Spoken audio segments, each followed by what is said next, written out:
الحمد لله الذي جعل ذكره طمأنينة للقلوب وجلاء لها عن رين الذنوب ومطردة لوسواس الخناس المكذوب، والصلاة والسلام على سيدنا محمد الداعي إلى كل فعل محبوب وأمر مطلوب، وعلى آله وأصحابه المقتفين سبيله على خير أسلوب. أما بعد، فيقول رب تبارك وتعالى في كتابه المنزل: أعوذ بالله من الشيطان الرجيم، بسم الله الرحمن الرحيم. يا أيها الذين آمنوا كتب عليكم الصيام كما كتب على الذين من قبلكم لعلكم تتقون. وقال تعالى: إن أكرمكم عند الله أتقاكم. Allah says in His revealed word that He has made fasting upon you, He has prescribed it upon you as it was prescribed on those before you, so that you may attain a status of taqwa, you may attain taqwa, that perhaps you may attain a consciousness of Allah watching over you, and that you may develop a shield, a protection from the ills of your own selves and from the evil and dangers of the world and dangers on the day of judgment. Now, continuing in our discussion from last week, where I stressed the importance of preparing for Ramadan, and among the things that one needs to focus on in this preparation is the preparing of the heart, because the heart is the recipient of this bounty that we are supposed to get as the fruit of fasting. Rasulullah sallallahu alaihi wasallam stressed the location of this bounty repeatedly in a long list of characteristics that he is wanted us to avoid. In the middle of it, he stressed location. At-taqwa hahuna, hahuna, hahuna. The taqwa is in the heart, and he was saying that taqwa is in you, and he repeated it 3 times. So location is important in recognizing that the heart needs to be prepared, because if you pour milk in a dirty cup, the milk gets spoilt. And for us to receive the bounties that Allah will give during these days of Ramadan, it is important that we cleanse our heart in advance, make sure that our hearts are cleansed. And in this discussion, in this long list, in this 15 things that Rasulullah ﷺ mentioned, he stopped to draw attention to the location, heart, that all of these are linked to heart. And he said, وَلَا تَحَاسَدُوا, do not have envy in your heart. And then it's a progressive degeneration of the heart in each one. لَا تَحَاسَدُوا وَلَا تَنَاشَدُوا وَلَا تَبَاغَضُوا وَلَا تَدَابَرُوا. In all 4, the first one is do not have envy. Do not be envious of what other people have. For knowing that that is Allah's gift to whoever He wants.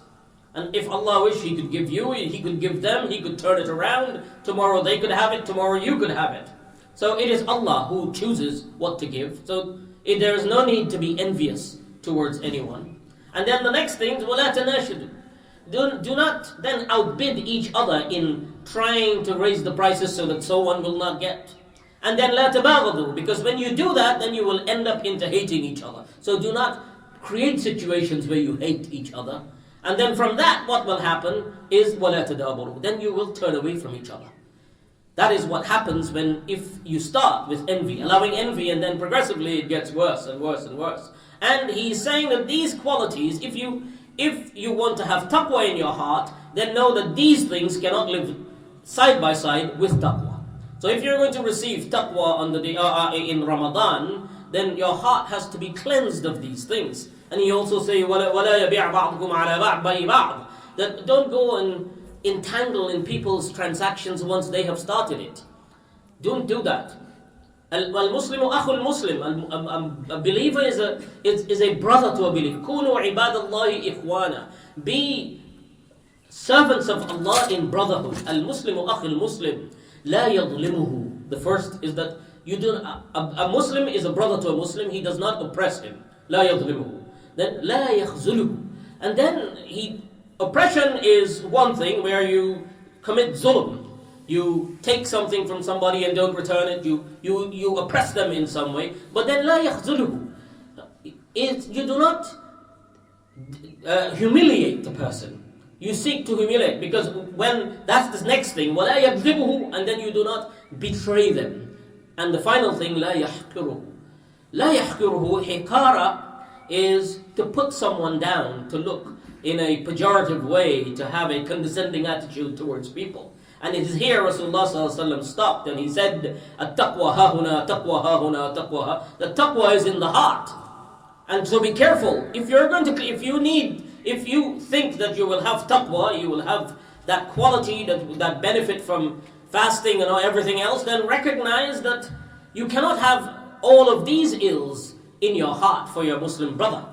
A Muslim is a Muslim, and then he continues, the hadith continues, it says that بِحَسْبِ امْرِئٍ مِّنَ الشَّرِّ أَنْ يَحْقِرْ أَخَاهُ. That it is sufficient for a person to be classified entirely as evil, to be put in the category of evil, to become evil, just by looking at other people in a pejorative way, looking down on people. And why is this so dangerous? It is dangerous because when you look at others, you look down on people, you're assuming that whatever you have, or whatever status you are, that status is somehow the result of some special quality in you. And forgetting, of course, that everything you have is from Allah. Everything you have is from Allah. Whatever status, whatever position, whatever wealth, everything you have is from Allah. And Allah is capable of taking it all away in a split second. Fortunes can turn around in minutes. Today someone has it and tomorrow someone can lose it. So if you look down on people, then know that this will also be a tragedy. And then he says that la yadlimuhu, and then he reinforces it by saying al-muslim kullu al-muslimi, that all of a Muslim, ala al-muslimi haram, that a Muslim is completely haram to his brother. In other words, his blood. He said wa damuhu wa maluhu wa 'irduhu. His blood, his wealth, and his honor. His honor is also haram.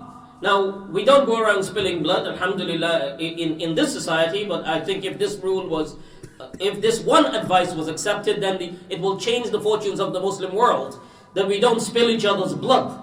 If every Muslim in the world says, we will stop, no one will spill a Muslim's blood, then that will change the fortune of the Muslims around the world.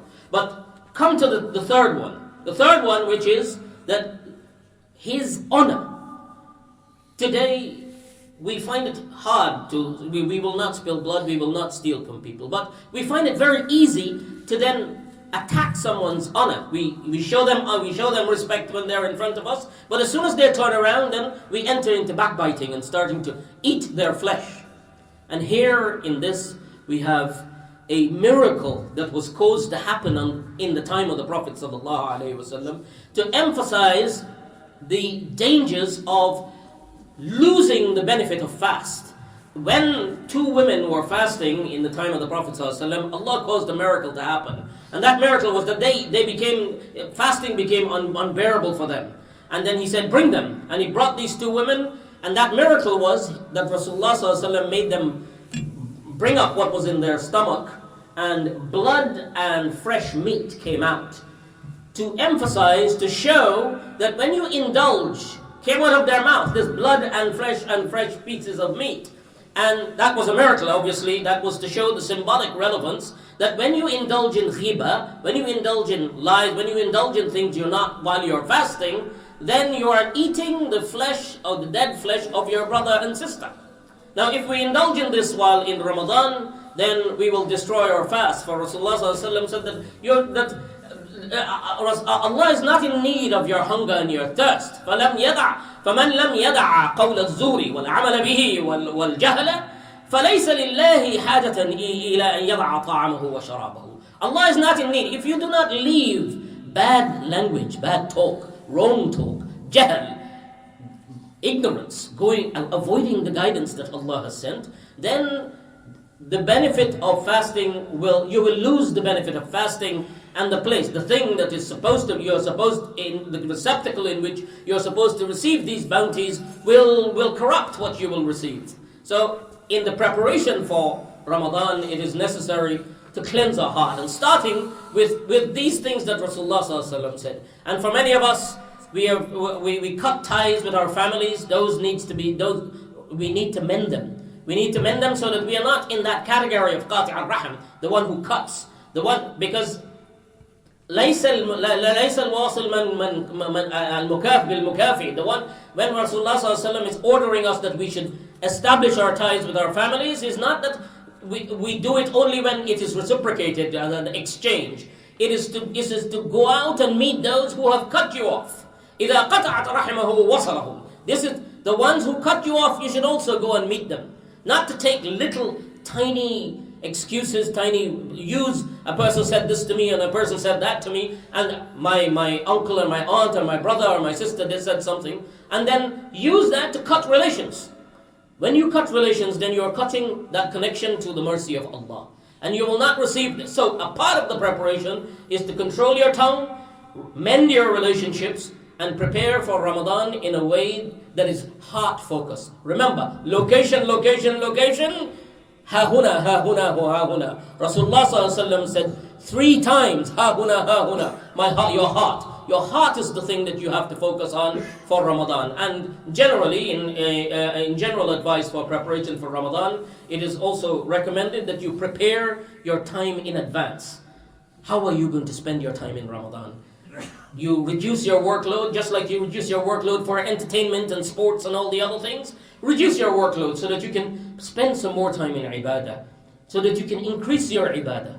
You will pray 20. Recognize that this ibadah will take me closer to Allah. See your 20 raka'ah. Each raka'ah is a degree closer to Allah. So every night you'll be getting 20 degrees closer to Allah. In the whole month, if you pray 20 raka'ah every night, then after 30 days, that's 600 degrees closer to Allah. You're getting closer to Allah. So prepare yourself for that. And then also, Ramadan is the month of fast, not the month of feasts. So all our effort should not be spent only in preparing. The women in the house should not be forced to prepare large meals and then ignore the ibadah that needs. We need to have ta'aleem in the house every single day. At least half an hour, 20 minutes. Everyone should put away their devices and iPads and smartphones and sit and read ta'aleem in the house. Because if you don't do this, then shaitan will be reading ta'aleem. He'll be doing your job for you. In every house, we should have ta'aleem every single day. That is another thing. The third thing I'd ask you to do is to make an effort, make a plan so that you can develop a relationship with Quran, because Ramadan is the month of Quran. In this month you have to develop your relationship with Quran. So set a target for how much you will read of Quran and how much Quran you will memorize, and also study, educate, increasing your knowledge about deen. And that includes sitting with ulama, reading, and as I said, ta'aleem, and preparing, start from the very beginning to make an effort to plan for i'tikaf, the last 10 days, so that you'll become completely dedicated to seeking forgiveness from Allah and finding Laylatul Qadr. Seeking Laylatul Qadr, because in that is an increase of time. You will get 80 years extra ibadah if you find Laylatul Qadr. So aim for those from now. So because if you leave it for when Ramadan starts, what happens is that before you know it, the month is finished and we haven't actually done anything, or we start praying and practicing and doing everything in the first few days, and then it drifts off. So if you make a plan in advance that I'm going to make this Ramadan an opportunity to change my life, and I'm going to make use of this bounty and this blessing, because I don't know if I'll be alive for the next Ramadan. May Allah bless your Ramadan and give you tawfiq and accept our ibadat and make us see many more Ramadans. وجزاكم الله خيرا.